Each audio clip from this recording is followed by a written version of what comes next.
അങ്ങനെ അത് അന്നൊരു വെള്ളിയാഴ്ചയാണ്. നേരെ അത് നമ്മൾ കോഴിക്കോട് സ്റ്റൈൽ ബിരിയാണി കേട്ടോ. ഒന്നുമില്ല, നേരെ പച്ചമുളക്, ഇഞ്ചി, വെളുത്തുള്ളിയൊക്കെ വേറെ വേറെ തന്നെ പൊടിച്ചെടുക്കുക. ഉള്ളി കട്ട് ചെയ്യുക, തക്കാളിയൊക്കെ ഓൾറെഡി കട്ട് ചെയ്ത് വെച്ചാൽ കേട്ടോ. പിന്നെ നേരെ വന്നത് ആ ചിക്കൻ ഇതാണ് കേട്ടോ. നേരെ ഒരു പാത്രത്തിലേക്ക് ഇട്ട് തക്കാളി, ഇഞ്ചി, വെളുത്തുള്ളി, ഉള്ളി എല്ലാം നമ്മൾ അടിച്ച് വെച്ച കാര്യങ്ങളെല്ലാം ഉള്ളിയും ഇഞ്ചിയും വെളുത്തുള്ളിയും വേറെ വേറെ തന്നെ അടിക്കണ്ടോ, അല്ലാണ്ട് ടേസ്റ്റ് മാറും. അപ്പോൾ അതെല്ലാം കൂടെ അതിലിട്ട് കുറച്ച് തൈരും കൂടെ അതിലിട്ട് നല്ലോണം മിക്സ് ചെയ്യാൻ പോകും കേട്ടോ. അതിനുശേഷം അതാ നേരെ അതിലേക്ക് ബിരിയാണി മസാല ഇട്ട് ഇടുന്നത്. ബിരിയാണി മസാല നമ്മൾ പൊടിച്ചിട്ട് തന്നെ ആട്ടുണ്ടാക്കി, നമ്മൾ പൊടിച്ചുണ്ടാക്കിയത് കൊണ്ട് നല്ല ടേസ്റ്റ് ഉണ്ടാവും. പിന്നെ അതാ മല്ലിപ്പൊടി 1.5 ടീസ്പൂൺ, കുറച്ച് മഞ്ഞപ്പൊടി അധികം ഇട്ട് കേട്ടോ. മഞ്ഞ കളർ സ്വതവേ നമ്മുടെ ബിരിയാണിക്ക് ഉണ്ടാവില്ല. നേരെ അതാ കുറച്ച് കാശ്മീരി മുളക് പൊടി ഇതാ കുറച്ച് മതി കേട്ടോ. ഇത് പറഞ്ഞിട്ടുണ്ടെങ്കിൽ അതിൻ്റെ ഒരു കളറൊന്ന് മിക്സ് ആവാൻ വേണ്ടിയിട്ട്, അതായത് മഞ്ഞയല്ല ചുവപ്പല്ലാത്ത സൈസ് നല്ലൊരു കളർ വരും. മറ്റെന്താ വെച്ചാൽ ക്രീമി കളറായിരിക്കും. ഇത് നല്ലോണം മിക്സ് ചെയ്യുക, തൈരും എല്ലാം കൂട്ടി നല്ല മിക്സ് ചെയ്തിട്ട് നല്ല ടൈറ്റാക്കി ഇങ്ങനെ അമർത്തി വെക്കുക കേട്ടോ. പിന്നെ അതാ നേരെ അടുപ്പത്തെ വെക്കുക, നല്ല സിമ്മിൽ നല്ലോണം മൂപ്പര വേട്ടെ.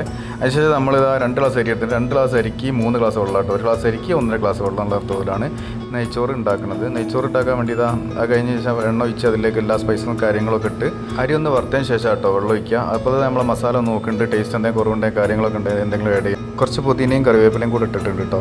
ദമ്മിടാൻ വേണ്ടി ഇതാ നേരെ അടിയിൽ പ്ലേറ്റ് വെച്ചിട്ടോ, വാഴന്തലയൊന്നുമില്ല. അപ്പോൾ നേരെ മേലത്തെ ചോറ് അടിയിലിട്ട് നേരെ ഇതൊക്കെ സെറ്റാക്കിയിട്ടുണ്ട്. മേലെ കുറച്ച് ഉള്ളി വറുത്തതും കാര്യങ്ങളും കുറച്ച് ബിരിയാണി മസാല ഒന്ന് മേലെ ഇട്ട് കൊടുക്കുന്നുണ്ട് കേട്ടോ. അതായത് തുറക്കുമ്പോൾ നല്ല സ്മെല്ല് വരാൻ വേണ്ടിയിട്ടാണ്.